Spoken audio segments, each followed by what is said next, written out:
What's up everyone, welcome back to the channel. My name is Mickey. In today's video, we're going to talk about how a WMS helps train employees quicker. Thank you, Mr. Producer, for these wonderful notes.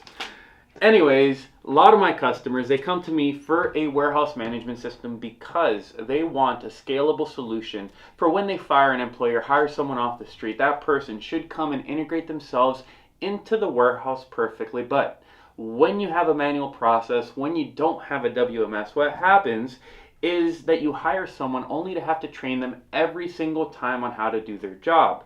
Now, I'm not advocating my WMS. Obviously, this is a sales funnel for our WMS, shocker, but the truth of the matter is, whether it's my WMS or someone else's, you should have a WMS in place for the following reasons. The first reason, scanning.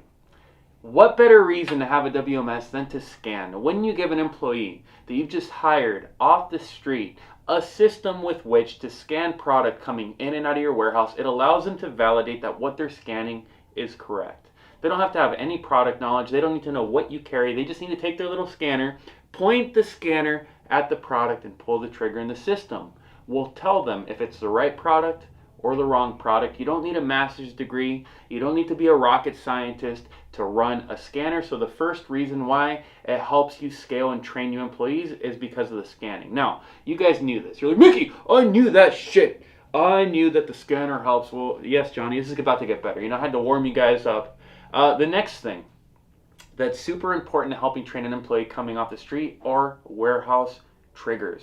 Namely, triggers for replenishment and triggers for counting. Now, a WMS is supposed to tell you when an inventory discrepancy arises, and it's supposed to report that discrepancy to your employee so someone can go over to the bin location and count their product. Now, these triggers, what they do is they allow your new staff that you've just hired to literally open up a list of tasks, select the task that they want to do, and go execute that task. Now, in the event, or in the case of our system, what we do is, let's say there's an overage or a shortage in a bin, that prompts a cycle count. The cycle count goes to the scanner, and when the new employee opens the scanner, it says, hey Johnny, go to this bin and count what's in it. Again, you don't need to have a rocket science education or background in order to be able to execute that cycle count. Same thing with replenishments. If you hire someone off the street to do your replenishments, well, guess what? The system will tell you, transfer this pallet from this bin to this bin. Transfer this item from this bin to this bin. So literally, we've taken all of the education that you have to give all these people, and we boiled it down to a screen that tells them what bin to go to and what action to execute. So yes, the second thing is triggers. That helps automate their flow and tells them exactly what to do during their job. And then the third and final thing, on this little rant and on this little piece of paper that we have written, thank you, Mr. Producer, behind the camera, is the bin sequence. Bin sequence is tremendously important because it tells your employee what sequence to run up and down the warehouse in. Now, the reason why I always say that bin sequence is a fundamental part to a warehouse or warehouse management is because you want your employees to be as effective and as efficient in a warehouse as humanly possible. And the more time that they can save walking up and down your racks, the more money they put in your pocket and the more production they can output. So, what do I mean? Bin sequencing is important when putting pallets of product away. You don't want an individual going to a bin, running back, going to another bin, running back. You want someone to load as much product as possible during the put away, and then you want them to follow the sequence of the warehouse to put the product away in chronological order.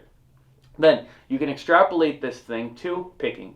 In picking, you want your pick list, your loadouts, whatever you call them, to be sorted in a pick sequence from the starting bin to the ending bin. Again, you want the employee to snake through the warehouse, not have to jump from bin to bin to bin to pick the product.